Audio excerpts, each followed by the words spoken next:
Into Tuesday, that area of low pressure that's bringing the rain to the southwest will just sort of slowly grind to a halt across some central areas. So it is still with us.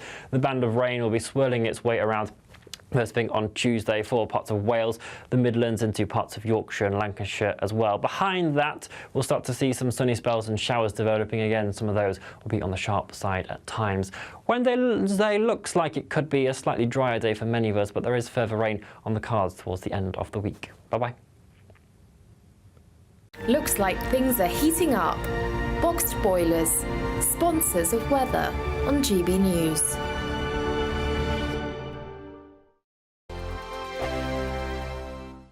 £30,000 in tax-free cash really could be yours. It's our biggest cash prize of the year so far, and you could be getting that winning call from us to tell you that you're our next Great British Giveaway winner. Oh, I can't believe this. Oh my God, this is amazing. That is absolutely fantastic. We're over the moon. I've never won anything like this in my life. Oh, you shocked me. I never won a penny in my life. If I was there, I'd buy you a drink. For another chance to win £30,000 in tax-free cash, text CASH to 63232. Text costs £2 plus one standard network rate message. You can enter online at gbnews.com/win. Entries cost £2. Or post your name and number to GB07 PO Box 8690 Derby DE1 9TT. UK only. Entrance must be 18 or over. Lines close at 5 p.m. on the 30th of August. Please check the closing time if listening or watching on demand. Good luck. Sunday with Michael Portillo from 11, only on GB News. Welcome back. Stefan Kyriazis has, as ever, been to the theatre and saw one of the most successful performers of the modern age, one who has made his name in different genres on television and is always a magnetic presence on the stage. About whom are we talking, Stefan? We're talking about James Corden at the Old Vic for The Constituent, and it's traverse staging. So audience on either side, and it's a fantastic experience. But also it's been done this time to bring everything in a lot and make it quite intimate, because you just have one simple set. It's just a table, office space. This is a new play by Joe Penhall, and it's addressing very, very current issues of safety, especially for people in public service. Doctors, nurses, teachers, and of course, as you know, politicians that are at risk and being attacked. So we have Joe Cox, Sir David Amess, and we have politicians talking about cancelling their surgeries, not wanting to appear in public, teachers being threatened. And James Corden plays an ex-serviceman who is going through a difficult divorce, dealing with a lot of PTSD, also feeling very much like fathers are overlooked, and he wants to fight for their rights. And an old school friend is a local MP, played by Anna Maxwell Martin. And he goes in to start talking to her, and it starts off quite chummy and jovial, and then it darkens and darkens. He gets quite aggressive and frustrated. She wants to help. She's an absolute idealist. This politician's sense of, we don't choose who we work for. You know, we are here by duty to work for everybody in our constituency. It spirals a lot. I have to say, Corden, sensational. Really? He really is a fantastic actor. Of all of them, he's so natural, and he has the most difficult role where his character is shifting all the time and becomes potentially quite threatening and dangerous, but then there's also a beautiful catharsis at the end. The People's Channel. Hello and welcome to Headliners, your first look at tomorrow's newspapers with three comedians. I'm Leo Kirsten. Tonight, I'm joined by the cream of London's comedy circuit. It's Josh Howie and Cressida Wetton. How are you both doing? Devastated. Devastated. What about your male pattern baldness, or was there something else? That is a continual thing. No, Get yourself to Turkey. I've got a new level. No, I can't spend anything. I don't Man, spend money. It's so cheap. I went into Turkey. I was bald. Yours is holding up all right. And it's still staying in there. Like give you a warranty and sort of warn you, like in 15 years you might want to think again. Or... On my payment plan, they did not give a warranty. It cost just over £1,000. It was done in a porta cabin next to the airport. There was like chickens running across the floor. Seriously, at one point I looked down, because they put you face down in this sort of massage chair before they, rip your hair out the back of your head and plug it in the front. And I looked down and my surgeon was smoking and wearing Crocs. And I thought, I wish I'd just gone a bit more expensive. Anyway, let's take a look at the front pages that are available. We kick off with the Financial Times, Josh. What have they got on the front cover? They got something about football, I imagine. You're the one who's got the newspaper. I've got the newspapers. They have. No one actually gave it to us. They have no. They were there. This is Trump calls for unity in face of evil after surviving assassination attempt. Well, that's the photo. It's very iconic. It's interesting to see how people have cropped it. You know, because it was sort of perfectly shot and poised and whatever. Yeah. I think it's a good call. Obviously, I think that is. There was like criticism in the aftermath, him saying fight, fight, fight, and people were like, how dare you just the guy's nearly died. Like let him get away with. But I mean, you're not thinking about rhetoric at that moment. He's defiant. Good. He's alive. But also, it was inspiring to see him saying fight back against this evil, oppressive, this because I think the shooter really was the sort of focus, but the focal point of a lot of we don't know negative feeling. No, he genuinely was. I think I don't know if he's the focal point. I think he could just be. He looked like just a geeky dude. Some random crazy guy, and all this rhetoric. All this rhetoric. No, Josh, all this rhetoric that's come from the left, and we've seen the left get away with so much over the past few years. And there's no bad rhetoric from the right. No, well, where are the assassinations from the right? And we've seen the left get away with so much. There's been the BLM riots, the Antifa riots. The right never assassinated anybody. They never get dealt with properly. I think the point of it is this. Listen, Josh. Some of the BLM. You have to listen. Okay. Some of the BLM rioters, some of the Antifa rioters were not just pardoned; they were given compensation for being arrested. Compare that to the treatment of the January 6th. Okay. What I'm trying to say here is that what Trump is saying is that the rhetoric on both sides, is evil, has to be sorted out. We cannot look at our political opponents as the devil, and we have to now have conversations about how we talk about different people with different political beliefs. And I think that this is a really good thing that he's come out and said in this moment. He could have used this moment to push the agenda more in his direction or whatever, and he's actually calling for unity, and I think that's a good thing. He doesn't need to, does he? I mean, it's so spectacular. The image, that's going to last forever. He already said fight, fight, fight. We know what his supporters are likely to make of this, Josh, and I don't think they're going to be relaxed about it. Thank you. And Crested, I mean, you'd agree with Josh that, Trump is a magnanimous hero and is much better than the left because he's called for unity, where they notably haven't called for unity. A lot of people on the left have come out. A lot of people on the left have come out and been crowing about this and laughing about it. It took him over an hour to get his statement out. I mean, he's not calling for disunity. He's I know. It took him that long to type it out on his phone. But that's the other thing. I just think that I think you're adding to it. I got to be honest. I think you're making it like. It's like why don't we have a mature conversation? I'm speaking the truth. No, you're speaking your truth. That's fine. No, you're speaking your truth loudly and aggressively. I'm speaking the objective truth. And I think what Trump is saying here is, let's take it down a notch. Let's have a proper conversation with each other, and let's find a way to work with people that we disagree with, and listen as well. Yeah, and Josh is right, isn't he, Crested? I mean, Trump is he's really good at bringing people together. He's not brilliant at bringing people together, but I mean, I don't know. Is it such a big deal that he's saying that now? It's just happened. Do you think he would have gone for the old sort of guys rally together, come help? No, he could have done whatever we want. As you say, this is a moment of him, this iconic image. He's the guy who's just survived an assassination. I mean, I agree with you. I think it's despicable the way that this assassination has been presented across certain parts of the media. Yeah. And also how certain people, absolutely on the left, have sort of revelled in it and whatever. But I think even a Democrat staffer was fired today for rightly despicable so. But the point is, this is a focal point. This is a moment where we can see where this kind of rhetoric has taken us. And I think that when he says unity in the face of evil, I think he's not just talking about the other side. I think there is hopefully some acknowledgement, and maybe I don't know. I think it's very early days because the next thing are the security questions. Obviously, can't be investigated in 24 hours. Stuff's going to come out, isn't it, in the coming days? This is the thing, Cressida, because the security service, the Secret Service, are there to protect Trump, and Trump's team had asked for more protection because they saw the threats that were coming to Trump. They saw the death threats and the rhetoric that was in the media. but that was refused. A Democrat even proposed a bill that would remove protection from Trump and let assassins kill him, which could be seen as almost being complicit in an attempt to remove Trump, to neutralise Trump and kill him.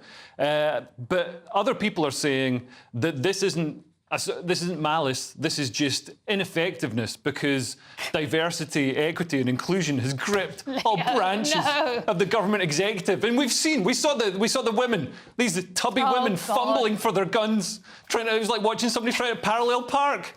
Oh my God. No wonder. Anybody could walk in there. Shall we talk about the Gary O'Donoghue interview, the BBC? No, let's talk about... That was funny. Let's talk about the crisis of competence that's been caused by diversity, equity and inclusion and how that's manifested. Well, there is that image of him being surrounded by men at his height, and then there's the woman right in front of him. And if someone was there and wanted a headshot, the height disparity was there. Matt Walsh. And, like, reaching up to catch it in her hands. I'm just saying, maybe she should have been placed more to the side or the back. She was looking at the steps. There's that photo. It looks like she's got her head down. If you watch the video, she's about to walk down some steps with him, and she's clearly just looking where she's going. There was a bystander. Men don't need to look where we walk.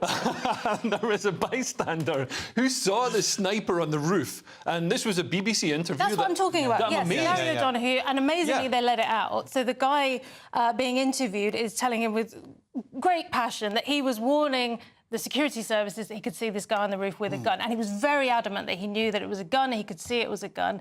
And he says that despite his warnings, they didn't take any action. The police know. There is now, the latest thing is the police did go up the ladder, saw the guy, or a policeman. Thought, he's got a gun, I'm getting out of here. And then went back. And the guy pointed the rifle at him and he went back. Serious? Yeah, that's the latest thing. I can't tell if you're making that up. Where have you read that? I'm not going to make that up. No, that's the latest thing that's come out. But it's interesting how everybody, like there's so many different conspiracy theories, and it's like, whatever your agenda is, I'm going to find the conspiracy theory that matches my agenda here. I read an interesting thread from somebody who works with the security service, or whatever they're called. What are they called?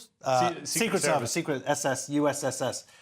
Is what they're... And basically, there's a cordon around him, then there's the middle cordon, which is this guy, which is the local police force, and then the Secret Service also control the outer cordon, which is like long-distance threats and people writing letters and things like that. So basically, this guy was saying, look, the middle cordon was just messed up. It was like a bunch of local police, they were rubbish, and they didn't do their job. Right. I mean, it's like any conspiracy theory. Usually it comes down to a bunch of people just being rubbish at their job. Yeah, but I mean, we're seeing conspiracy theories coming from the left now as well. I mean, normally conspiracy theories are seen as far right, but now we're seeing, like, look at the front page of the Metro. Trump's would-be assassin is a Republican. That's their number one thing that they're going with. That's the only thing they could pick out to somehow make it, smear the Republicans as responsible. Yeah, but you only have to read two sentences and you realise he wasn't a Republican, was he? It looks like he'd signed up to the party, but it's not clear that... And he'd also given money to the Democrats. He donated to the Democrats more recently. But this is it. Everybody wants to find the angle that's going to attack the other side. Well, I feel like I don't know what to make of any of it, because, of course, exactly what you've just said, you could play it either way. Just look at this guy. He's a geeky... weirdo. There was a brilliant tweet saying he's got a Democrat's walk. There's a little bit of footage of him. This guy looks very Republican to me. There was also an interview. He's the reason you can't go on Zoom dates. You have to see how the guy walks. Yeah. Oh, really? Yeah, he's got the bouncy nerd walk. Oh, really? Yeah, nice. I've got a bouncy nerd walk. But there's an interview as well with his former classmates who said he was bullied relentlessly. So, I mean, this really shows that bullies... Well, obviously. No, bullies can sniff out psychos. Of course they can. So we should be arming bullies so they can neutralise threats like this. You're kind of right, aren't you? They keep saying, what's the motivation? It's like, I know what the motivation is. He didn't get kissed in high school. It's obvious. That's why this happened. So it's women. Yeah, it's your fault, Cressida. Exactly. I knew we'd get to the bottom of this eventually. Brilliant. Yeah. Absolutely brilliant. And we should probably mention the football as well, even though, Yeah, well, the Stars immediately got a thing. Lions did us proud. It's sad. I'm not into football, but I am sad for the people who really take this stuff to heart. My sons, they've all been watching with friends today, and I know they're all going to be gutted about it. Yeah. Yeah, but it's just the Euros. This is like the Commonwealth Games of football. I know, but that's the saddest thing, is we can't even win that. Like, we had a chance. Yeah, we got to the final this time. You scored a goal? I thought you did really well. Much better than Scotland would do. Well, it's been good for the pubs, hasn't it? It's good for the, I was going to say for the country's spirit. Cocaine Up dealers. until, well, there you go. That's it. It brings in business, doesn't it? Good for refuges. Refuges. Yeah, he's talking about. There's a domestic violence spikes, unfortunately, after football matches. Especially when there are losses. So Yeah, sorry so to add to the sort of downer of this. No, well, I think it's actually a good thing to talk about. It's a real issue out there, and I don't know how it can be stopped. Yeah. But, you know, if you're watching this and maybe stop watching football. Get invested in politics instead. I disagree. I think it's more football is what we need. People doing structured things, young men mixing with older men in a good way. You love my young men, older men. No, I'm serious. Is this a Stonewall policy? No, it's young men without role models don't do very well in life and are more likely to do bad things. More football, yes, absolutely. No. Play football, but don't watch get overpaid involved. billionaires kicking a ball around. That's pointless. Like, play it yourself with your friends, like Nick Dixon does. He's very happy. Yeah. No, he is. He is. No, he's very. He got the night off. He was very. He was going to be here tonight. I'm sorry if anybody tuned in for Nick, but he insisted. It was like this is his dream of 32 years. He's been waiting for this moment. This very night. And we were like, we'll step in. We'll step in, and here we are. Three of us are replacing him. And we're sorry, English people, that you didn't get the result you wanted in the football, and I genuinely mean that, even though in this accent it does sound sarcastic. Anyway, that's it for part one. Stay tuned as we delve deeper inside the papers in the next bit. See you in a moment. Good afternoon, Britain. Weekdays from midday. No one wants their child to be a fussy eater. But what is the secret to expanding your child's culinary horizons? Is there a way to get kids away from the kids' menu, the fish fingers, the chips? Joining us now is the UK's top-selling author of children's cookery books, Annabelle Carmel. Good morning, Annabelle. Thank you. So lovely to be here. So, first of all, what's the issue with kids just having the traditional easy meals like fish fingers, chips, beans? It really depends if they've got preservatives in them, if they're full of salt. So I like to make them myself, and it's really easy. So I make my own chicken glazed nuggets, and super easy to make using proper pieces of chicken. You can cook them in the air fryer now, which is absolutely brilliant, so you need to fry them. And I think that it's really important that children grow up loving good food, because they make their minds up by the age of 5 what they like and what they don't like, and it's quite difficult to change their minds after that. But it's good to know that fussy eating is genetic. It's not to do with your cooking. Oh, that's not to say that you can't do something about it. So I've written many, many books, and I have an app with 1,000 recipes on it, and a lot of how to make your own junk food, how to make your own isoles out of fresh fruit. Yes. How to make your own pizzas. I make the most amazing homemade pizza. I actually brought you some cookies here. So these are your books here. So my first cookbook, that's for how old children? That's from the age of 1. OK, and you've got a weaning one at the end, the baby one? Yes, that's my very first book. I lost my first child. It was really sad. She died at the age of 3 months. And my second child was the world's worst eater. And I wrote that book as my legacy to Natasha, never thinking that it would start a whole career. Oh, bless you. It sold millions of copies, and it's so popular. Is it quite pivotal and important that you introduce kids to the weaning stage, or, how important? It's very important, because the processed weaning food in pouches or jars, it's heated, so a lot of the vitamins aren't there anymore, so making your own is so easy and much cheaper. GB News, the People's Channel. If you want your news to be straight talking... This is a nightmare for the Conservatives again. Down to earth. It's not just Nottingham where this is happening, is it? And most importantly, honest. Hard-working, middle-class taxpayers, they'll get their book thrown at them. Then catch me, Martin Daubney, Monday to Friday, 3 till 6 p.m. on GB News, Britain's news channel. I'm Christopher Hope. From pop stars to politicians, I'll interview anybody in a pub who's got a political opinion. Join me every Friday on Spotify, Apple Podcasts, YouTube or gbnews.com, or wherever you get your podcasts. This is GB News, the People's Channel. In the GB Newsroom, we bring you the news as it happens. With our team of dedicated journalists across the UK, GB News brings you accurate reporting of the day's topical agenda. When the news breaks, wherever and whenever it's happening, we'll be there. This is GB News, the People's Channel, Britain's news channel.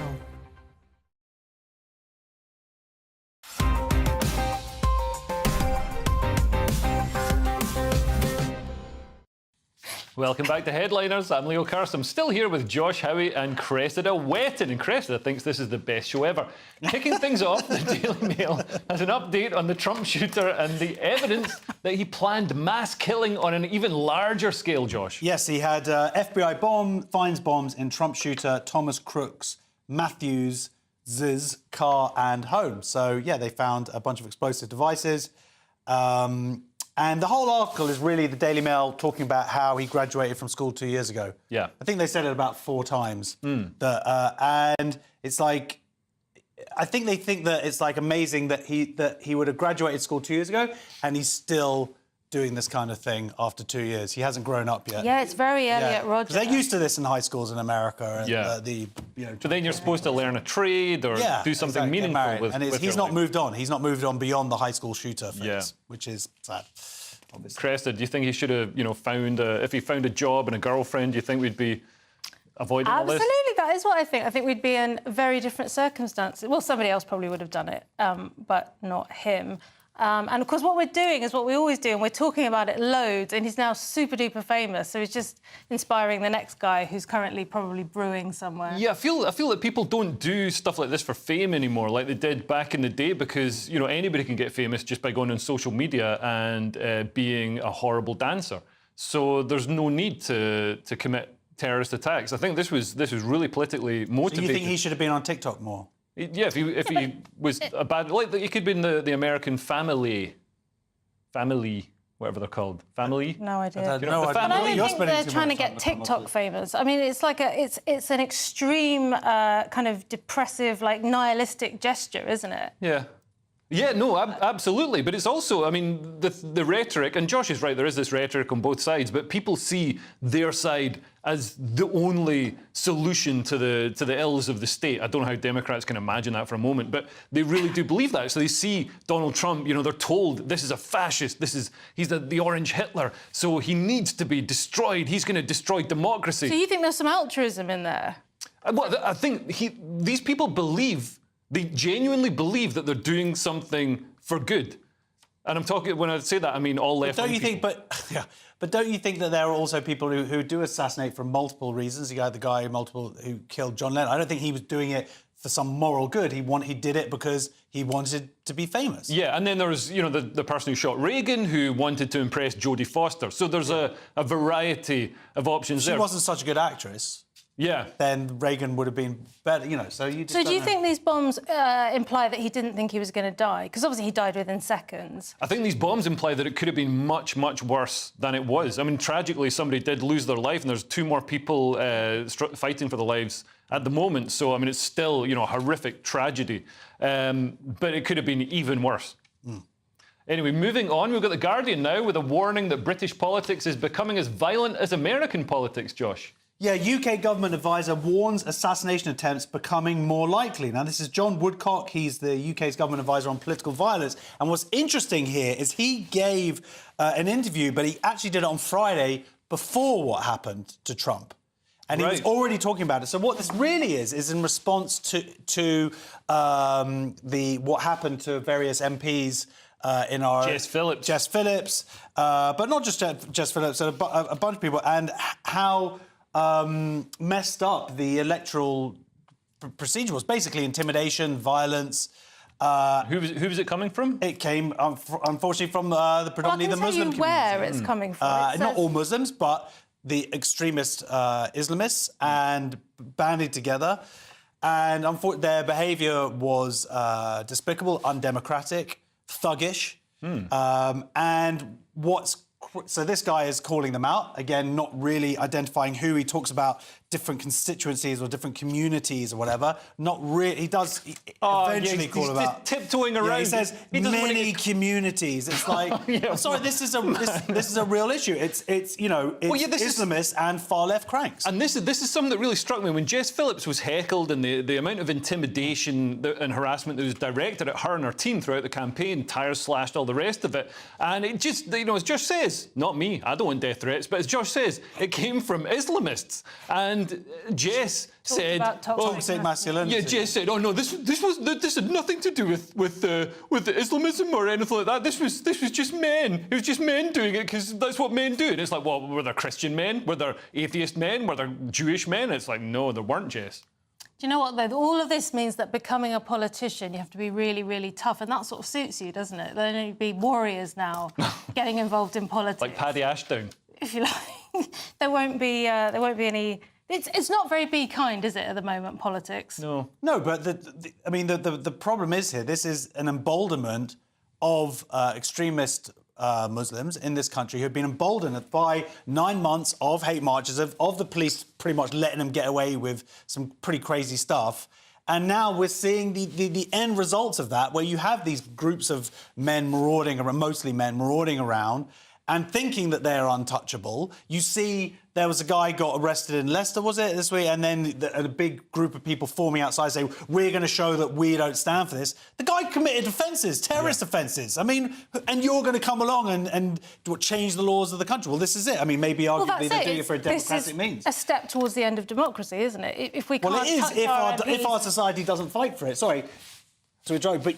Absolutely, it is a step towards it. And the irony here is that countries like the UAE, where other Islamists are coming in and trying the same stuff, they don't have the freedoms there. But ironically, they can actually deal with it and just immediately deport. Well, yeah, and people in like the leaders in Jordan literally say to Europe, like, you're creating an absolute monster here because you're allowing millions. I mean, the number of Muslims in the UK is up 44% in a decade. So you can see within a couple of decades, we're going to have a pretty substantial plurality of Muslims in this country. And already the Muslim vote, and a sort of Muslim political pressure group say they got 50 politicians elected. So you can see this is going to we're going to reach an inflection point sooner than we think. And, Jess Phillips almost gave the answer when she said she wanted the Islamists removed from the hall where she was giving her speech, which is actually a very right-wing policy, to remove violent Islamists who are threatening you. No, I think once you're an Islamist, that's fair game, isn't it? Well, actually, that's one. Before we move on, genuinely here, people who aren't UK citizens, brilliant, deport them. But Islamists who are UK citizens, who are born here, what is the answer then? No one ever sort of seems to talk about that. I don't know what the answer is, but that's an issue. Yeah, no, it absolutely is. And it's interesting to see how radicalised you've become, Josh. Anyway, we've got the Express now. We've got the Express now. And Labour have been accused of hypocrisy as they promised to build millions of new houses, but have stopped those houses being built in their own constituencies, Cressida. Crucial test for YIMBY Labour as Housing Minister's council moves to demolish new flats. So Labour are all supposed to be yes in my backyards now. That's their new thing. We're going to build 1.5 gazillion billion, is it? Houses? Million during the next Parliament. But now there's been a Greenwich Council-led inquiry into a new block of flats that basically hasn't met its planning agreements. They haven't been built properly. They've got the wrong type of cladding. We're all very sensitive about cladding these days. They've got a lack of roof gardens and children's play areas. The footprint's bigger than it was supposed to be. I mean, that's a big one, isn't it? You can't just submit your planning application and then say, I've made it a bit bigger. But a roof garden? I mean, come on, I think we can live without a roof garden. Well, I assume it was in the plan to start with. I think this is a list of stuff that they were supposed to do and didn't. That's my assumption. Don't wash your roof and eventually it'll be a garden. Yeah, but if you can't buy a flat assuming it's got a roof garden and then when you get there it hasn't been done. Yeah, but you're in Greenwich. That's going to be the least of your problems. Well, so this is where we are now. And then the funny thing is that the MP in the area is the new housing minister. And of course, he's trying to potentially get these flats demolished because they've been misbuilt. So it's kind of a bit of a non-story, It's not necessarily him that's trying to do it. It's the council doing it because they didn't meet the remit. But he finds himself in this position now. And I think all these MPs who are talking about the need to build. But, of course, it's this whole thing is sort of like they want everybody else to do all the building and to take on the extra people in their community and the resources that would be required for that and not actually do it themselves. But it's an inherited problem, but it seems like it's something that they have sort of been naughty, this company, and then they rather than tear it all down, do what they can to fix it, and then find the company or whatever. Yeah, that's it. If you want to hire me, Greenwich Council. Yeah, but it's got to be a heads on spikes thing, because, you know, like, developers will start factoring in the fines. We're not allowed to use that kind of rhetoric anymore. Because we can't build the spikes. Anyway, the Daily Express now, and disgraced SNP former leader Hamza Yusuf is being investigated over claims he used taxpayers' money as a bribe to get his family out of Gaza. He wasn't smuggling them out in a motorhome as well, was he, Josh? It is. Hamza Yusuf probe over £250,000 funding for Gaza Aid Agency. So, yeah, just it's a huge coincidence, but he had a meeting with some people from Gaza. He donated this money, and then the next day, his family got out. How does this happen? What a great coincidence here. But forgetting the stuff about his family, there are still issues because, first of all, it was recommended that about 100 to 200,000 would be donated to UNICEF, which is a different part of the UN. And that's a legitimate agency. Provides humanitarian aid. Instead, he donated it to UNRWA, which is also part of the UN, but a lot of controversy around it because members of UNRWA took part in October 7th, raping, killing Jewish families, raping Jewish women, and Did they get promoted for that or fired? Well, this is it. So, I mean, no, seriously, it's like the UNRWA is a really a very messed up organisation because they were created in 1948, but they keep the Palestinian people in perpetual statelessness in terms of they're always going to be refugees. They take billions from governments across the world. They use that money to teach hate. Loads of UNRWA centres have been found with bomb-making equipment in it and weapons and whatever. They essentially are very arguably aligned with Hamas. And so the fact that he gave this money to them, and it also turns out this money was meant to go towards Malawi, Rwanda, Zambia and Pakistan from a 10 million, and he took the money from there. So we do need to ask how he was allowed to just sort of unilaterally make this decision. In terms of the more conspiracy-led, that he gave the money and his family got out, that's arguably I think the first part is wrong enough for him to look into. Yeah, I mean, this whole thing seems to stink, Chris. It's just unbelievably narcissistic, isn't it? It's like it just blows my mind that he would think... He has to be a narcissist to think that this is OK. You can't just say to your mates, oh, we're all going on holiday, everyone put in 100 quid, and then you book a different country than the one you said you were going to be like, what are you doing? On the other hand, how many men would pay 250 grand to get their in-laws closer? I think that is really... I'll give you 10 quid to keep them. I Anyway, don't know. That's part 2 done. Coming up, we take a look inside the clinic for crypto addiction and trans activists putting young people at risk. Stay tuned. See you in a moment.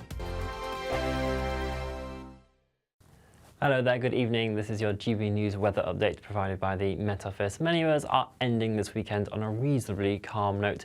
We do have some clear spells around, particularly across Wales, central southern areas of England, Northern Ireland and western Scotland, also seeing a dry start to the night. There is a bit of rain and drizzle around though for the northeastern areas, particularly developing and pepping up across the Firth of Forth into Edinburgh way during the second half of the night. Many of us though seeing temperatures hold up around 11 to 13 degrees Celsius.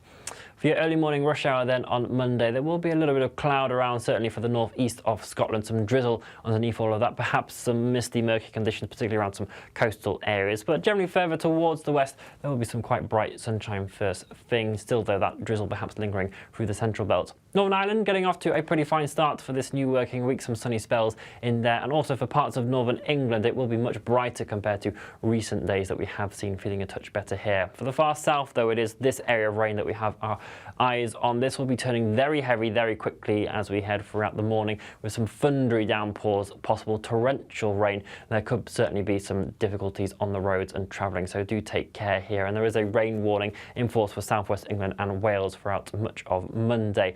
That will steadily push its way northwards, perhaps skirting into eastern areas as well. Feeling a little cool underneath that rain, 18, 19 degrees Celsius. But the northern half of the UK faring quite well, around 20, 21 degrees Celsius here, just with an ice or shower to watch out for.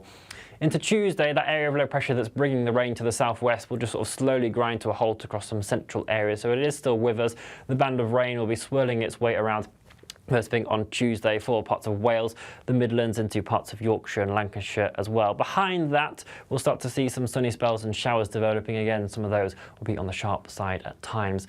Wednesday looks like it could be a slightly drier day for many of us, but there is further rain on the cards towards the end of the week. Bye-bye. Join me, Nana Akweer, for an informative, interactive news programme with a difference. It's fun. It's true. You're not wrong. No one will be cancelled. Lovely. Join me from 3 p.m. every weekend, only on GB News, Britain's news channel. Join me, Neil Oliver, every Sunday night at 6 p.m. on GB News. And if an hour is not nearly enough for you, go to gbnews.com for special extended episodes online every Friday at 9 p.m, where we can truly get into the nitty-gritty of what's going on. GB News, Britain's news channel. We're proud to be GB News, the People's Channel, and as you know, we always love to hear your views. Now, there's a new way of getting in touch with us at gbnews.com/yoursay. By commenting, you can be part of a live conversation and join our GB News community. You can even talk to me, Bev Turner, or any of the members of the GB News family.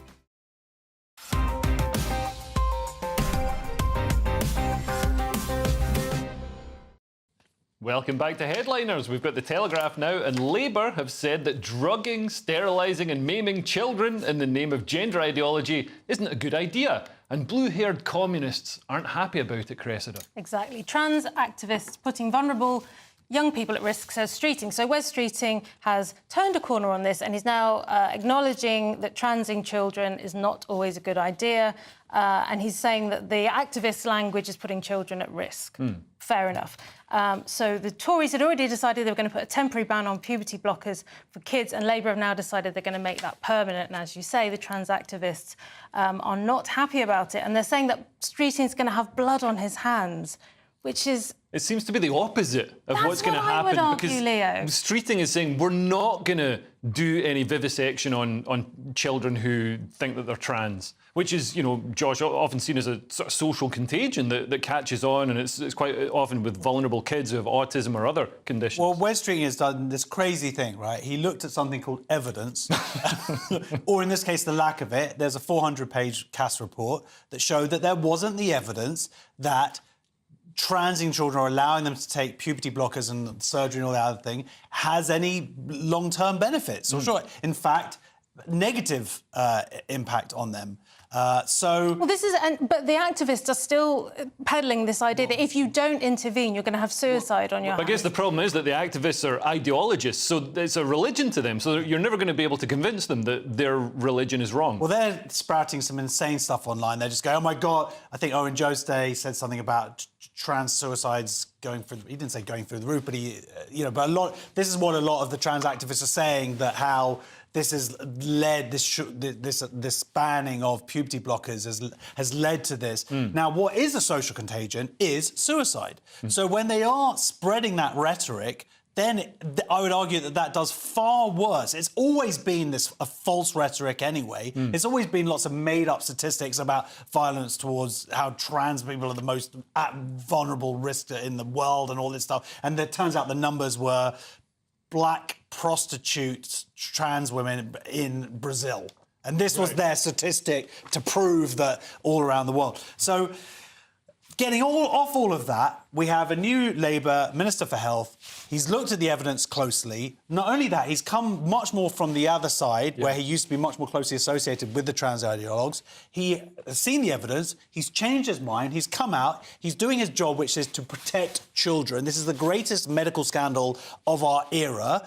And what's incredible for me is to see the reaction to this someone being an adult. Well, yeah, because some of these people, so Jolyon Mom, who's a lawyer and director at the Good Law Project, so ostensibly a respectable person whose opinion we should listen to, has said that Wes Streeting his ban is going to kill trans children. I mean, it's disgusting, flagrantly ridiculous, and also, you know, potentially defamatory. Absolutely. Well, and these people are on borrowed time, aren't they? Because this is crumbling, and I dread to think what kind of... he's going to be facing some trouble in the future, isn't he? Yeah. Well, moving on, we've got The Guardian now, and a brewery is helping out prisoners by teaching them how to make booze and how to smuggle it in their rectal passages, I assume, Cressida. It's not prison hooch. Is that how you drink it? It gets it to the bloodstream quicker. Oxford Brewery helps cut reoffending rates by training jail leavers to make ale. It says good beer, said Thomas Jefferson, softens the temper, cheers the spirits and promotes health. But it does also cause bar fights, doesn't it? But that's overlooked here. That's not important. So these guys at Tap Social Movement in Oxford, that was co-founded by 2 former Ministry of Justice advisors. So these people think they know what they're talking about, and they've started employing prisoners, basically, and it's all going very well. They've had 50 people that they've employed since 2016 and only a 6% reoffending rate compared to 50% on average. So that's stunning, isn't it? What's the difference again? 6% compared to 50. That's crazy. And I don't trust that. That seems too good. Well, it's a relatively small sample, isn't it? They might have found 50 people who they think were particularly unlikely to reoffend. I don't know. You know what? The people who engage in studies like this are probably people who are less likely to reoffend. I think it's a self-selecting sample. I don't know. It makes sense. They're teaching people a trade. They're providing people with a sense of worth. This is it's a great step. That sounds like far-right extremism. Well, OK. That's literally the definition. Please get off far-right extremism. Please get off the internet. Giving people a sense of self-worth. Oh, my God, you evil nationalist pig. So, having some self-belief and respecting yourself. You're going to start going to the gym next. Some of them have gone on to start successful businesses. Oh, my God, that's evil. That's capitalist. The question is, they're saying here, should government provide incentives to encourage other businesses to do the same? Yeah. Now, that might be an overreach, and there's a discussion to be had there. But look at the evidence. Look at what works, and if it does help, then great. And that's one thing. That's one thing that the Labour government have quite, impressed me with, is that they look at things that work and they replicate them, like Wes Streeting. I think you were talking about Wes Streeting looking at hospitals and NHS trusts that try out trials, and when they work, he's looking at replicating that around the country. So if this is a way of getting our feckless criminal class to knuckle down and play straight, it's a good thing. Yeah, that's a great thing. Look at the positive story. Well, we haven't got any space for them, have we? Get them out of the prisons and into the breweries. Get them into the breweries. See if we can arrange that. Anyway, The Times now, and are you addicted to Bitcoin? Well, there's a clinic that could help you. Do they take it as payment, Josh? Well, I don't know. It depends on what the rate is. Yeah, inside the clinic treating crypto addiction. This is a £4,000 a week rehab centre in the Scottish countryside. And it turns out there's a 1 in 10 people invested in crypto says it's become a problem for them. And there's 5.5 million people in the UK have invested in crypto. I did. I lost 400 quid. My wife did the insist. She was like, our friend, he'd made £2,000. She's like, Josh, you're going to do it. I was like, I don't want to do it. She's like, we've got to do it. We're missing out. And I was like, did it, and then just lost it. Gutted. But then you read some sort of statistics where now the big one, whatever it is now at a super high. Bitcoin has now gone up 690% or something. And now I'm like, I missed out. I was an idiot. I didn't go. Everyone says, no, don't go Bitcoin. I've got the new one for you. Ethereum or whatever it is. And then that's the one that went to nothing. Yeah. But it is a problem because really what it is gambling.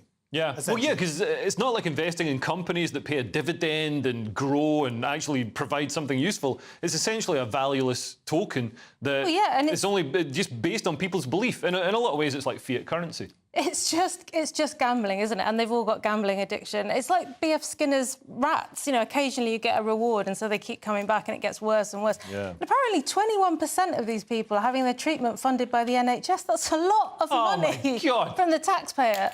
Are you serious? Well, according to this. So I'm sure Wes Streeting will take a look at it and... well, hopefully he's going to stop it. Honestly, if you lose all your money through gambling Bitcoin, I don't want my taxes that I managed to pay through not gambling away all my money on Bitcoin. I don't want that going to these feckless idiots. Sorry, I'm using the word feckless a lot, but we're talking about modern Britain. Anyway, The Guardian now, and German apparatchiks have found a new thing to ban to distract from the abject failure of their experiment in multiculturalism, Cressida. That was supposed to be apparatchiks. Nice. German city bans silent fox gesture in schools over similarity to far-right sign. Can I do the sign? Yeah, do it. I don't want to, like... Do it. So it's like... Clip it up. It's like Do it. this. Oh, and you apparently... big... Oh, you Nazi. It's going to get clipped. I don't understand, though, but it's like... But that's like the rock-on sign, isn't it? No, that's the rock... Come on. No, it's the other way round. That bit's... It's a fox, and apparently in schools you say to kids, come on, do the listening fox, and then the I've never heard the listening fox. I've never heard of it either until I read this. Apparently Isn't it because you tell them to be quiet by bringing the thumb and the fingers together, so it's like... Well, you guys are the parenting experts. I've never heard of it. My dad used to just say, shut up, and that was how he got us to be quiet. Did he do the hand movement as well? Was that his listening He didn't fox? follow through. Look, anyway, okay, the nice. point is... As long as his trousers were OK. Well done, Mr Wetton. So now it's upsetting people in Germany. Obviously, there's a big Turkish population in Germany.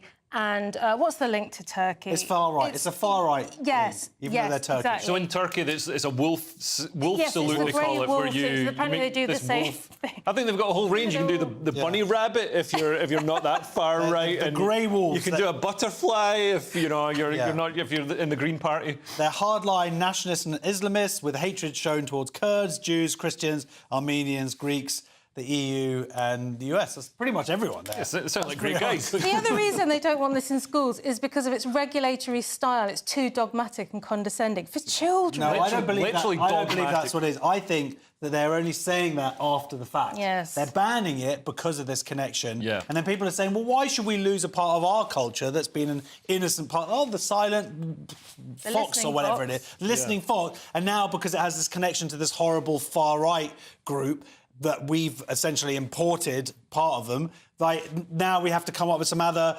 stupid reason. No, the regulatory style is too dogmatic and condescending. It's like, no, that's you doing it after the fact. When actually you should stick to your guns and go, no, we like our listening fox, that's part of our culture. And it's got nothing to do with... it's like if you're hailing a bus, you're not reenacting Hitler at Nuremberg. I know, but then there's never any buses when you're around when you're doing it. OK, well, that's part 3 done. Stay tuned as we discuss men cheating on women because they moan too much and how you're less likely to be involved in a car accident if the driver is female. Stay tuned.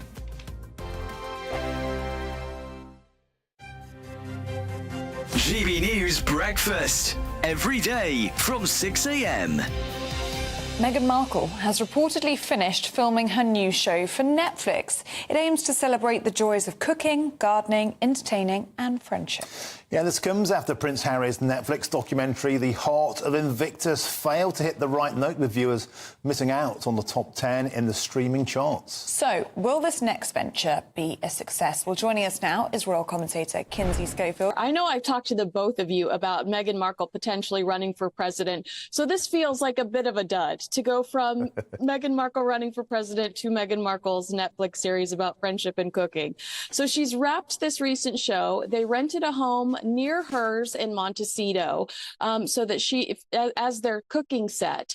And they're saying that this is really make or break for Harry and Meghan when it comes to their Netflix contract. Do you think, Kinsey, it's fair to say that Meghan Markle has proved to be commercially a bit of a damp squib?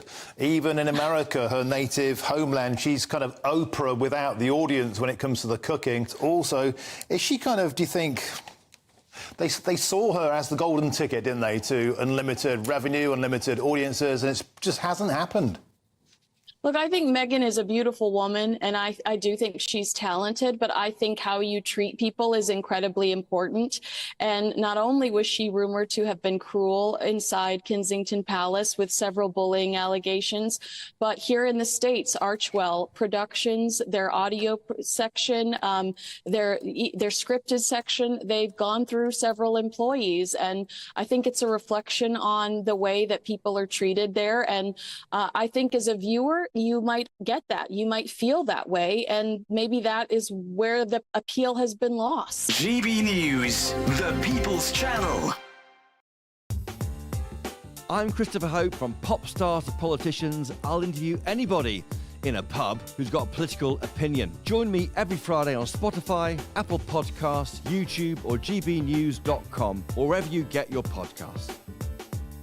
This is GB News, the People's Channel. I'm Andrew Pearce. This is GB News, the People's Channel. Britain's news channel. In the GB newsroom, we bring you the news as it happens. With our team of dedicated journalists across the UK, GB News brings you accurate reporting of the day's topical agenda. When the news breaks, wherever and whenever it's happening, We'll be there. This is GB News. the People's Channel. Britain's news channel. I'm Michelle Dewberry, and this is GB News. The People's Channel, Britain's news channel.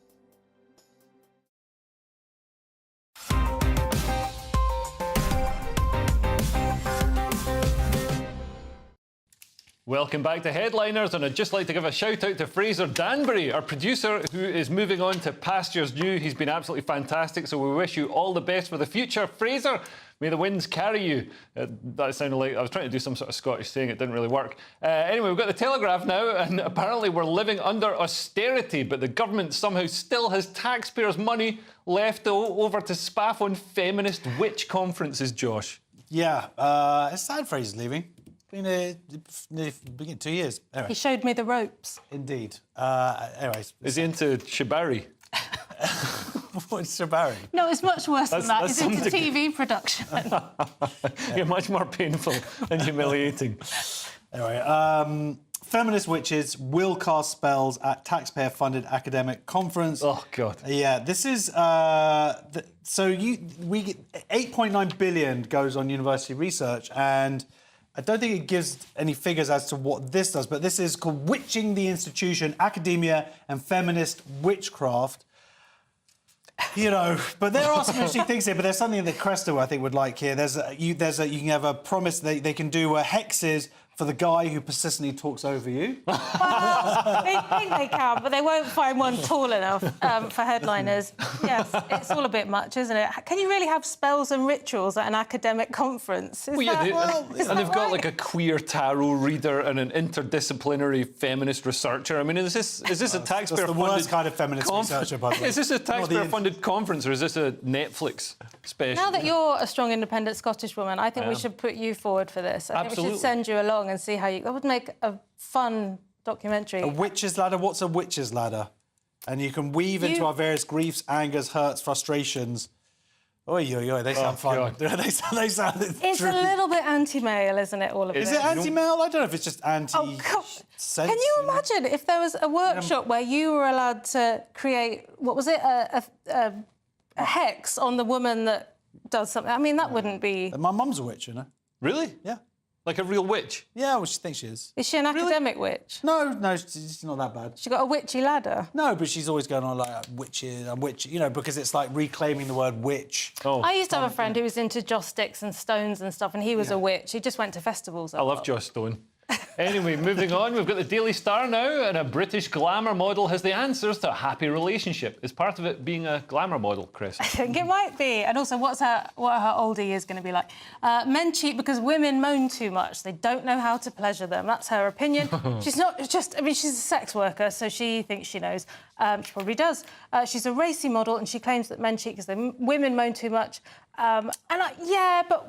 I mean, a lot of women moaning is because they got liberated in the first place, isn't it? I mean, we don't like going to work as much as we're supposed to.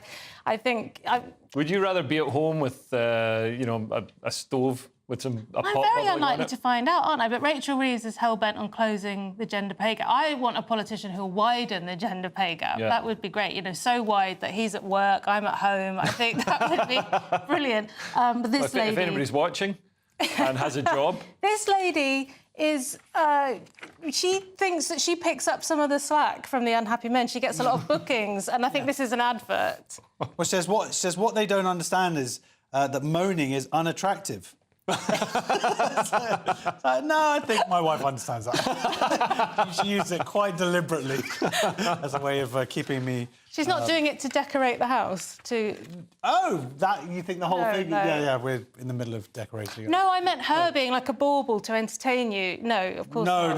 No, but, you know, women like to moan because that's how stuff gets done. Really? Yeah, I think Is that how stuff gets done? I don't think, you know... That's how they get men to... I don't think Tim Jobs, managed to create the iPhone by moaning at people. No, but I'm sure his wife was like, oh, I'm so sick of this music. Get me this thing. I think the iPhone got invented because men want women's approval, so they're always trying to outdo each other. Right. I know you two can't imagine that. And so eventually that's how stuff gets done. I don't know. I just want to get some stuff done. Well, we've got the Daily Mail now, and apparently women are less likely to be involved in a serious car crash than men. But I want to see the stats on how long it takes to parallel park, Josh. There's a caveat here, so let me read it. Research shows women drivers are less likely to be involved in severe crashes compared to men. So they looked at the statistics. There's 28% lower risk of a severe injury. So the idea is that if you are in an accident, it's a severe one was more likely to be a man, because a man, testosterone they're gonna speed or take greater risks. But it doesn't say that that makes women better drivers. They could well be the statistically more likely to be in an accident with a woman. I don't know. We do get cheaper car insurance, though, don't we? Probably just because of this whole severe thing. That's racist against men. Yeah, I don't know. It's the same as the suicide thing, isn't it? We have a go all the time, but you lot are actually better at it. So in the end, the more methodical statistics. Well, you just a lot more committed. You're very bold characters, aren't you? Typically, we occupy the great middle. You tend to be the lunatics on either end. Right. Well, moving on, we've got the Daily Mail, and Sadiq Khan's expensive bus stops are dangerous for blind people, according to Blind People's Dogs. Cressida. Guide dogs avoid Sadiq Khan's floating bus stop because they think they're unsafe, according to research. That's what the dogs actually said. So they set up these floating bus stops. They're a bus stop that is in kind of the middle of the road. So before you get to the pavement, there's a cycle lane that you have to go through just to spice things up a bit. I mean, even if you're not blind, that doesn't sound like a great idea. They're mad. I mean, you sort of have to cross. It feels like they're in the middle of the road. I know it's just cyclists coming past, but I mean, cyclists are the worst because they don't slow down. Well, yeah, and that'll do. A cyclist going into you at whatever miles an hour they do. So anyway, unsurprisingly, the dogs aren't into this. So they've built a lab. I mean, just take them to the street. You don't need to build a lab. Do you think Jeremy Vine is going to photograph, film himself driving into a guide dog now and try and blame it on the guide dog?